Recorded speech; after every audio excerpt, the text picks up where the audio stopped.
Welcome back to Les Schwab Tire Center's Outdoor GPS. It's time for Owin's Field Report, sponsored by Les Schwab Tire Centers. Welcome back, everyone. I hope you're having a great Saturday. If you're at home watching the show, we appreciate you taking the time to do so. It is a bit busy out on the Willamette this morning. That is the place to be if you're going to be chasing spring Chinook. Not to mention, though, that there are some tributaries, both sides of the river, that have been kind of interesting. So there are some options out there if you are solely chasing Chinook around. Based on where we're at right now, towards the end of April, we are full-blown Lake Willamette. It does make things more difficult, but we do have a light at the end of the tunnel. It does seem like the last handful of years, 5, 6, 8, probably even longer, that May and June fishery in the lower Willamette can be pretty good, and in a lot of cases better than what it is in March, April, leading up into that May timeframe. So we got some stuff to look forward to. Overall, though, this week it's been pretty tough out there. There's been spots, though, that have been interesting. I keep saying that because I can't say good fishing. Oregon City has had its moments. For the regulars that are really good at it, they did really well. But most struggled.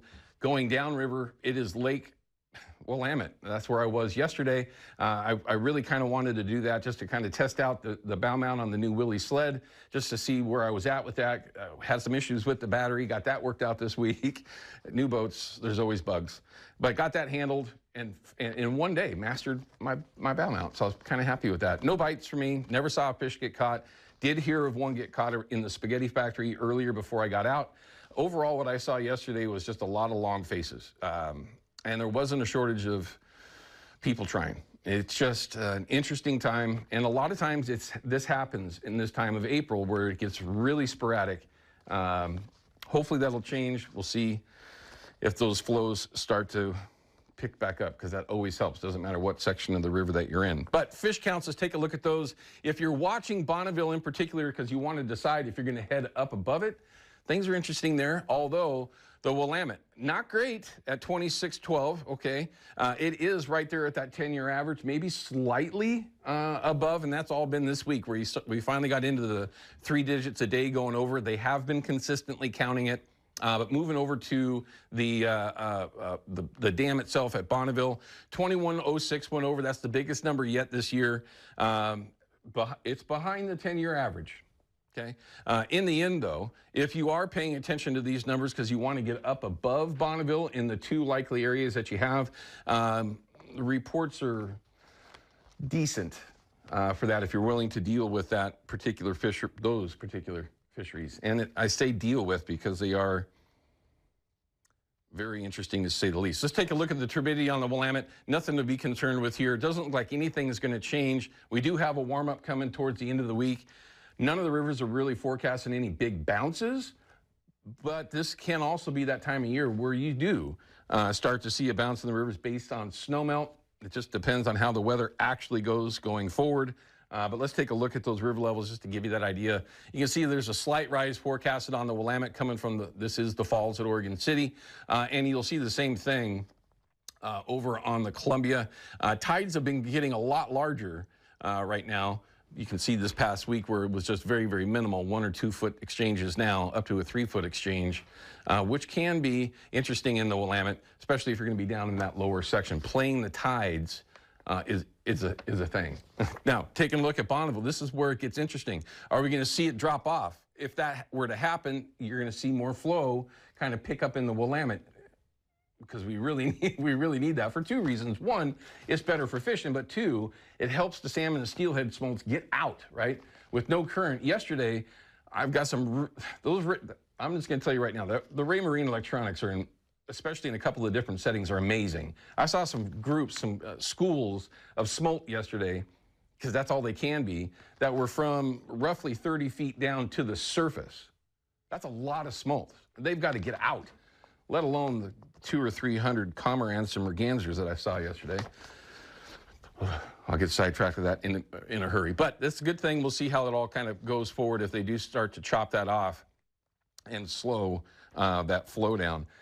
Procure, though, don't forget, send Jason an email over, jason@procure.com. Enter yourself in to win, and you have to do that each week in order to be a winner of that prize pack. Okay, let's go ahead and take Pat. Pat is from Wood Village.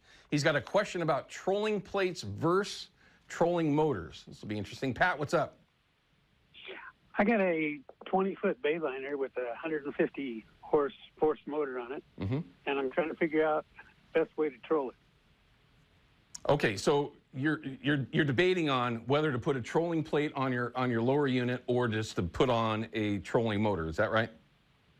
Yes, the motor has already been drilled at one time by a previous owner for a trolling plate. Okay.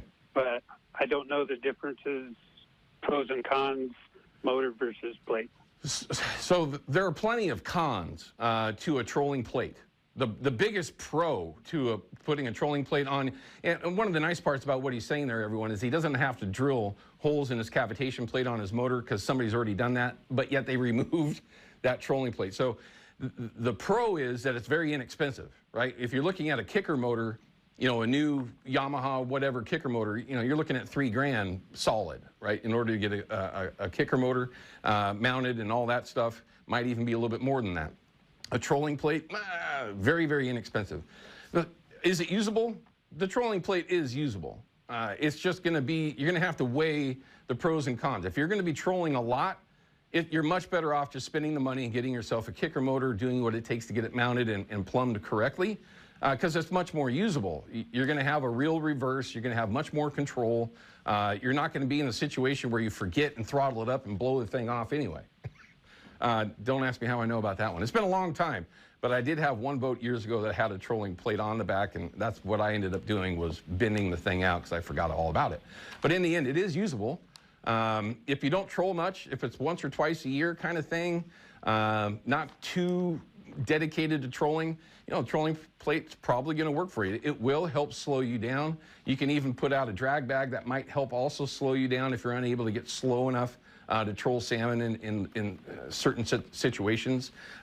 Trolling, though, these days with 360s and whatever bait it might be behind it is quite a bit faster of a troll than what we've been used to over the years trolling herring.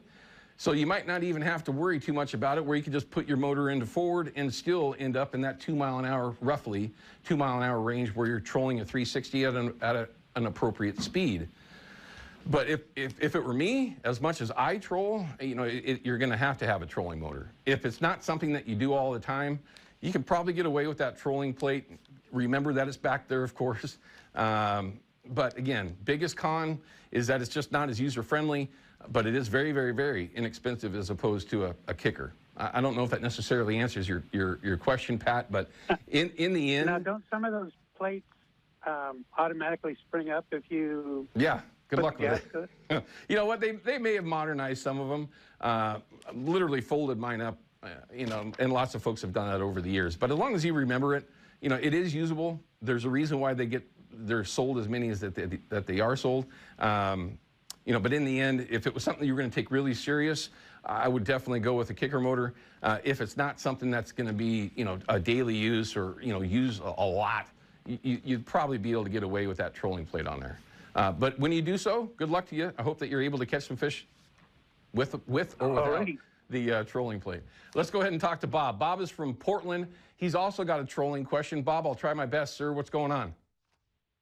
Oh, okay. I want to know what's fishing the limit trolling, what size weight, and how fast should you troll?